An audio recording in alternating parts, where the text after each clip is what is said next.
Today we're going to take our discussion of chemical equations and skeleton reactions, skeleton equations a little bit further and talk about some different symbols that you might see in a chemical equation. First of all, if you see a little s, that little s stands for a solid or a precipitate. Now the way that I'm going to ask you to do it, just so you'll get used to using both symbols, that little s could be used anywhere you have a solid or a precipitate formed. But what I'm going to ask you to do is to only put this little s on the left-hand side of the arrow. And anytime you have a precipitate or a solid formed on the right, produced a product on the right-hand side, that you use an arrow, a down arrow if it's on the right-hand side. And I'm going to show you what these look like in just a moment. We'll do an example. A small L for liquid, that's a small L. It's kind of hard to see in this font, but it is for a liquid, and it's used on both sides of the equation. Now you will never see a down or an up arrow on the left-hand side. It's only for a product. I want to see them on these reactions just so you'll be familiar with that notation.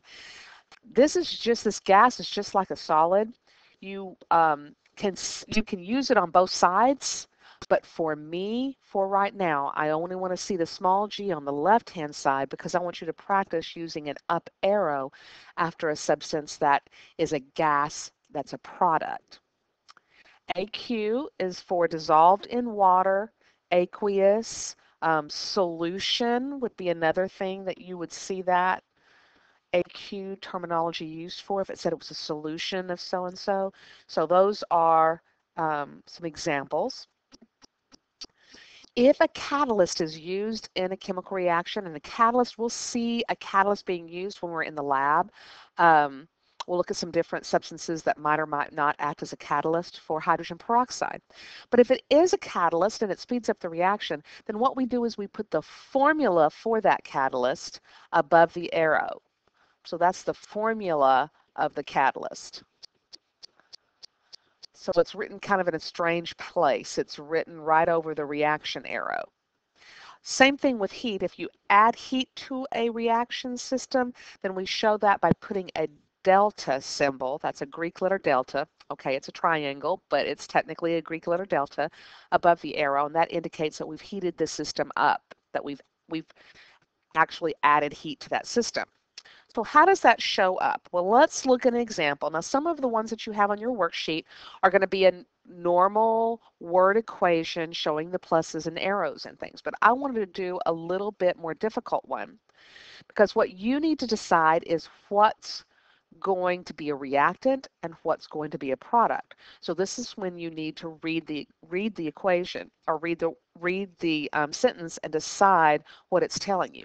It says solid sodium carbonate, it is added to an aqueous solution of hydrochloric acid, producing aqueous sodium chloride and liquid water and giving off carbon dioxide gas. So you have to decide for each of these if they're a reactant or a product, because it's going to decide which side of the arrow they're going to be going on.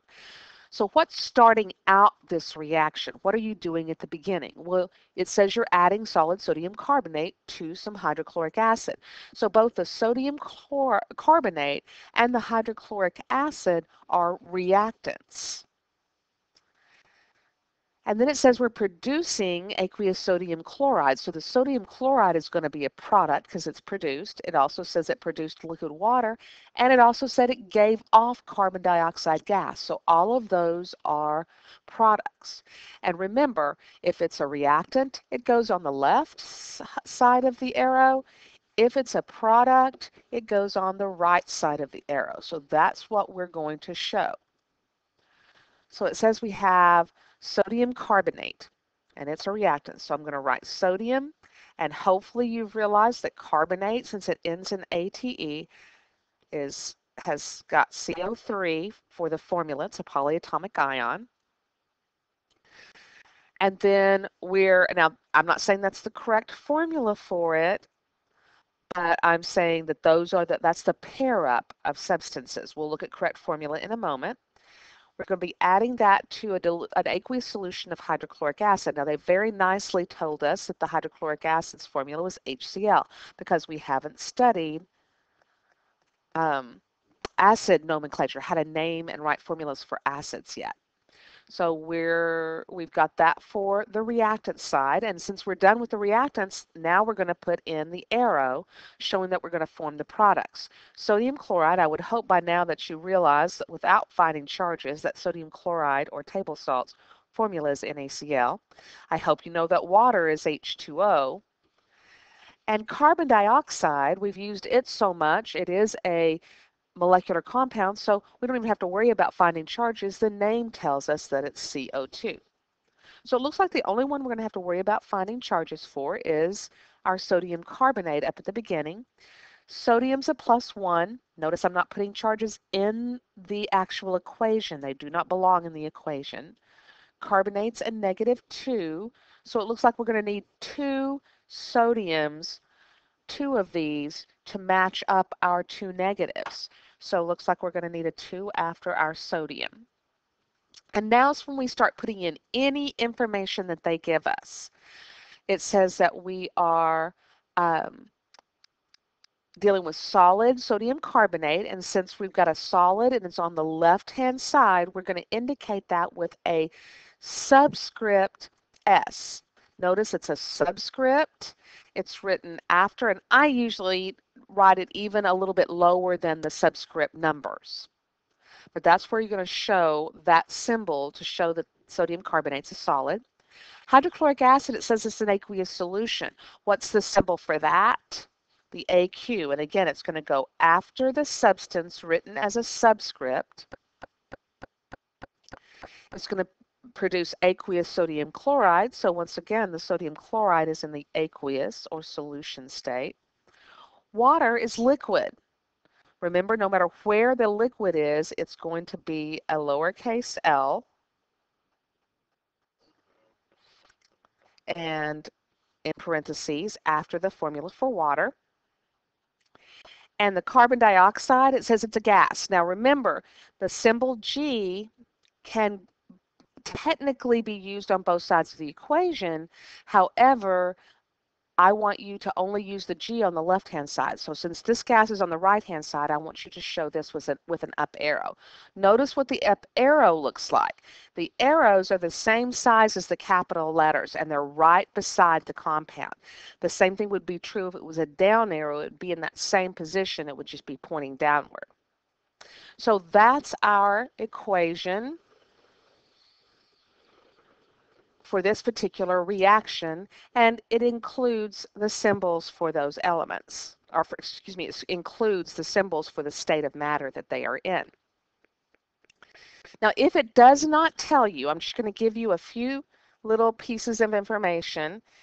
If it does not tell you what state it's in, if it's an element, you can look on many of the periodic tables and determine whether it's going to be a solid, liquid, or a gas at room temperature by the color. Your fold-out chart will do that. The green ones are gases on your fold-out chart. The one on the wall, the red ones are gases. The black ones are solids and the blue ones are liquids. So you can look at the color to determine whether an element, if it doesn't tell you whether an element is going to be a solid, liquid, or gas at room temperature. If it's an ionic compound,